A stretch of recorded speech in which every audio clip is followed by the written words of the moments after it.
একটা নতুন রাজনৈতিক বন্দোবস্তের মধ্য দিয়ে, ব্যবস্থার মধ্য দিয়ে, যাতে করে বাংলাদেশে প্রাতিষ্ঠানিকভাবে, সাংবিধানিকভাবে, প্রশাসনিকভাবে ফেসিবাদ আর কোনোভাবে ফিরতে না পারে।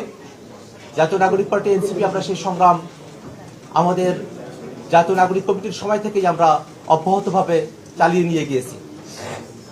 ঐক্যমত্য কমিশনে জাতীয় নাগরিক পার্টি এনসিপি সংস্কারের পক্ষে সব থেকে দৃঢ় অবস্থান গ্রহণ করেছিল।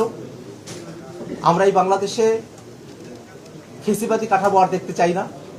এই বাংলাদেশ রাষ্ট্রটিকে নতুন করে সাজানোর জন্য, এই বাংলাদেশ রাষ্ট্রটিকে দুর্নীতিমুক্তভাবে বাংলাদেশের সকল প্রতিষ্ঠানকে দাঁড় করিয়ে বাংলাদেশের মানুষের নাগরিক অধিকার এবং মানবিক মর্যাদা প্রতিষ্ঠার যে রাজনীতি, সেই রাজনীতির সাথে আমরা নিজেদেরকে সম্পৃক্ত রেখে বাংলাদেশ বিনির্মাণে আমরা নেতৃত্ব দিতে চাই।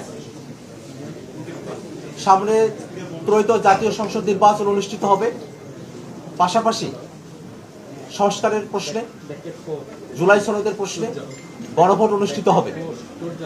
আমরা বারংবার বলে এসেছি, সংস্কারের প্রশ্নে যে গণভোট, জাতীয় নাগরিক পার্টি এনসিপি হ্যাঁ ভোটের পক্ষে তাদের অবস্থান ব্যক্ত করে এবং বাংলাদেশের আপামর জনতা, বাংলাদেশের সকল ভোটারগণ যেন হ্যাঁ ভোটের পক্ষে তাদের রায় প্রদান করে বাংলাদেশের সংস্কারের কার্যক্রমকে বাস্তবায়ন করার দিকে অগ্রসর হয়, সে আহ্বান আমরা তাদের কাছে রাখতে চাই।